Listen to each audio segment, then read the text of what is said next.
गुज़िश्ता रोज PSL के 10वें addition के लिए प्लेयर्स की ड्राफ्टिंग की तकरीब हुई, जिसमें 6 फ्रेंचाइजीज ने मुख्तलिफ कैटेगरीज में कई नामवर गैर मुल्की खिलाड़ियों का इंतखाब किया। और अब ये इवेंट इस साल अप्रैल और मई के दौरान होने जा रहा है कि जब इंडियन प्रीमियर लीग का भी इसी दौरान इनेकाद हो रहा होगा। इसके साथ साथ पाकिस्तान क्रिकेट टीम की हालिया कारकर्दगी, प्लेयर्स फिटनेस और पीसीबी के रोड मैप पर भी बहुत बात हो रही है। और ये सवाल भी उठाया जा रहा है कि खिलाड़ियों का बैकअप तैयार करने और क्रिकेट इंफ्रास्ट्रक्चर को बेहतर करने के हवाले से अभी मजीद क्या कुछ करने की जरूरत है।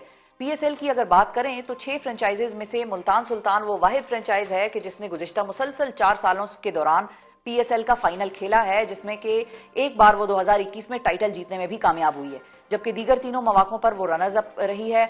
मुल्तान सुल्तान अब पीएसएल के इस साल एडिशन के लिए कितनी तैयार है, कितनी पुरजोश है और वो कौन से प्लेयर्स हैं जिन पर इस साल खुसूसी नजर थी इनकी, इस पर बात करेंगे। हमारे साथ मौजूद हैं मुल्तान सुल्तान के ओनर अली तरीन साहब। अस्सलाम वालेकुम अली। ऑलवेज अ प्लेजर आपकी शो पे आने। थैंक यू जी, बहुत शुक्रिया, आपने टाइम निकाला। Always a pleasure to have you on the programme.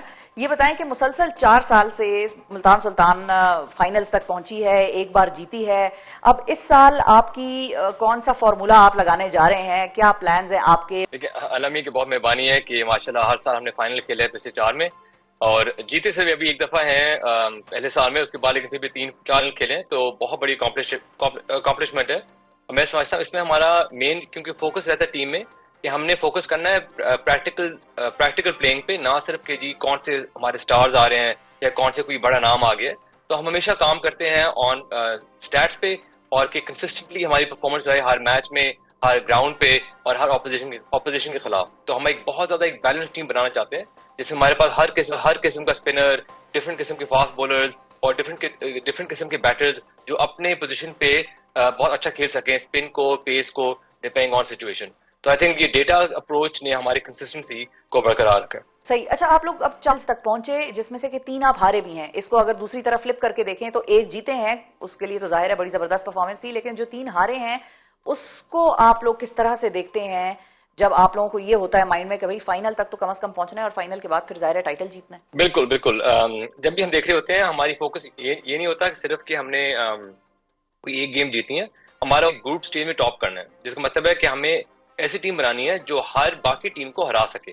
और माशाल्लाह पिछले सीजन में और बाकी सीजन में हमने हर टीम को हराया, और जनरली हमारा जो विन परसेंटेज है पूरे पीएसएल में सबसे हाईएस्ट है। तो अगेन जब नॉकआउट क्रिकेट होती है तो कुछ भी हो सकता है, एक बॉल से भी बिल्कुल गेम पलट सकती है, एक ड्रॉप कैच से या एक गलत बॉल से, तो वो तो किस्मत की बात होती है। लेकिन जो डोमिनेंस हमने दिखाई है ग्रुप स्टेजेस में और विन परसेंटेज में ना, ये हमारी सबसे बड़ी कामयाबी है। अच्छा, अब आपके कौन से ऐसे प्लेयर्स हैं जो कि आप कहेंगे लोगों को कि भाई इन पर खास नजर रखें, इनकी परफॉर्मेंस देखते रहें? लेकिन जब भी हमने ड्राफ्टिंग की तो अक्सर ड्राफ्ट की फौरन बाद ना लोग ज्यादा इंप्रेस नहीं होते हमारे स्क्वाड से, क्योंकि कोई खास बड़े नाम नहीं होते, कोई ऐसे ना एक्सप्लोसिव या इस तरह के एक्साइटिंग प्लेयर्स कम होते हैं हमारी टीम में। तो लास्ट ईयर भी हमारे बहुत तनकीद हुई जब लोगों ने रिव्यूज किए, लोगों ने कहा ये तो बिल्कुल बॉटम आएंगे, और अगेन हमने ग्रुप भी टॉप किया और सबसे पहले टीम हम पहुंचे फाइनल में, क्योंकि हम ज्यादा फोकस करते हैं प्लेयर के स्टैट पे, ना उसके नाम पे। तो इस साल लोगों ने वही सिमिलर बातें करें कि ज्यादा एक्साइटिंग प्लेयर हमने नहीं पिक किए, जैसे लोगों ने कोई डेविड वार्नर पिक किया या कोई बड़े ऐसे बड़े बड़े नाम पिक किए। हमने प्लेयर वो चुने जो हमारे टीम को सूट करता है और जो कंडीशन को सूट करता है। तो मैं ये कहूंगा कि जो 3 नाम हम समझ रहे हैं जो बहुत इंशाल्लाह कामयाब होंगे, वो हो गए, एक तो माइकल ब्रेसवेल जो हमारे ओवरसीज पिक है, जो 2 लोकल प्लेयर हैं जिनके बारे में हम बहुत एक्साइटेड हैं। एक है कामरान गुलाम जो ऑब्वियसली पाकिस्तान टेस्ट टीम में भी है, डिफरेंट फॉर्मेट में खेल चुका है। और फाइनली एक young fast bowler Aqib Javed जो पहले भी पीएसएल खेल चुके हैं इस्लामाबाद के लिए, लेकिन उनका इतना अच्छा सीजन नहीं गुजरा था। लेकिन आजकल क्या वो बॉलिंग करा रहे हैं शिफा, 145 एवरेज कर रहे हैं, वो इतनी तेज बॉलिंग करा रहे हैं। और भी बांग्लादेश प्रीमियर लीग खेल रहे हैं, वहां भी माशाल्लाह भी कल के मैच में बाकी प्लेयर मैच भी थे। तो ये 3 प्लेयर हैं जिनके बारे में मैं पर्सनली बहुत एक्साइटेड हूँ देखना। अच्छा, अब हम भी, आपने मेंशन कर दिया तो हम भी इन्हीं को खास तौर पर जरा देखेंगे कि भाई ये कैसी परफॉर्मेंस देते हैं। अच्छा अली, ये बताइए कि मुल्तान सुल्तान की ही अगर बात करें तो फास्ट बॉलर एहसानुल्लाह को आपकी दरियाफ्त कहा जाता है, जो कि आपकी ही फ्रेंचाइज से खेलने के बाद उन्होंने पाकिस्तान से अपना डेब्यू भी किया और फिर वो एक तवील इंजरी का शिकार भी हुए, जिस पर आपने ही उनको फिर अपने खर्चे पर बाहर भी भिजवाने का ऐलान किया था। साथ ही खबरदार भी किया था कि उनका बर वक्त इलाज ना होने के बायस उनका करियर खतरे में पड़ सकता। तो अब इस साल पीएसएल ड्राफ्ट में मतलब इतना सारा उनका आपके साथ हिस्ट्री भी हुई और आपने उनका इतना ख्याल भी रखा, इसके बावजूद एहसानुल्लाह को आपकी फ्रेंचाइज समेत किसी भी ने भी पिक नहीं किया, जिस पर वो दिल बर्दाश्ता होकर उन्होंने आइंदा से पीएसएल खेलने का ही बॉयकॉट कर दिया बेसिकली। बिल्कुल, देखिए है तो बहुत ज्यादा सैड स्टोरी, नो डाउट। एक इतना promising player who was the fastest player in Pakistan, मतलब 155 तो आराम से बॉलिंग कराता था, तो उसने अपना नाम ही रखा हुआ था एहसानुल्लाह 160, क्योंकि उसकी कोशिश थी कि वो 160 पे बॉलिंग कराए और आराम से कर भी लेता अगर फिट रहता। लेकिन बहुत अनफॉर्चुनेट मिस मैनेजमेंट से और एक गलत सर्जरी की वजह से ऑब्वियसली वो अभी तक रिकवर करें और अभी भी उनकी अभी एल्बो सही तरह स्ट्रेट नहीं हुई। लेकिन ये हमें उम्मीद है कि ये क्योंकि उनके पास इतना माशा टैलेंट है, उनके पास जो जनरल एडवांटेज है, नेचुरली वो फास्ट है, कि वो डेफिनेटली इस पे कम बैक कर सकेंगे। नेचुरली ऑब्वियसली जब कोई बंदा पीएसएल पिक नहीं होता, वो नेचुरली परेशान भी होते हैं, उनको लगता है कि शायद उनका करियर भी खत्म हो गया। तो वो उन्होंने बहुत एक परेशानी में वो इनिशियल बयान दिया था, लेकिन अगले दिन ही जब वो सो के उठे उन्होंने एक और इंटरव्यू दिया। उन्होंने कहा जैसे बस मैं जज्बात में आ गया था, लोगों ने मुझे बस पुश किया हुआ था। उन्होंने अभी जियो पे इंटरव्यू दिया था उसके अगले दिन कि मैं बिल्कुल अपने रिटायर नहीं करता, मैं वापस लेता हूँ, मैं बस इमोशनल हो गया था तो माजरत। उसके बाद उन्होंने हमारे से भी रब्ता किया, हमारी टीम से भी रब्ता किया, हमारे कोचेस से, उनसे भी माजरत की कि बस मैं इस बात में आके लोगों ने मुझे बस पंप किया हुआ था। तो अभी भी इस सीजन में भी जो पीएसएल के टाइम पे एक डिपार्टमेंट टूर्नामेंट हो रहा है पीसीबी में, जिसपे मुल्तान सुल्तान का अपना एक डिपार्टमेंट है, तो हम उस डिपार्टमेंट ने हमने उसको साइन अप कर दिया ताकि उसकी मंथली तनख्वाह, और ऑब्वियसली हम सब्सटेंशियली उसको पे करेंगे ताकि उसकी रोजी रोटी चलती रहे। और उसने खुद कहा है कि मैं इस डिपार्टमेंट भी खेलूंगा, अगले साल में डोमेस्टिक भी खेलूंगा, और इंशाल्लाह हम मुल्तान सुल्तान के जरिए हम उसको वापस कम बैक कराएंगे उसका पीएसएल इंशाल्लाह जी, इंशाल्लाह। अच्छा अली, आपकी पाकिस्तान में क्रिकेट के मामलात के और इंफ्रास्ट्रक्चर के हवाले से एक बड़ी ओपन राय रही है और आप अपने खदशात का भी इजहार करते हैं, जो चीज आपको ठीक नहीं लग रही होती आप उसका भी बयान करते हैं।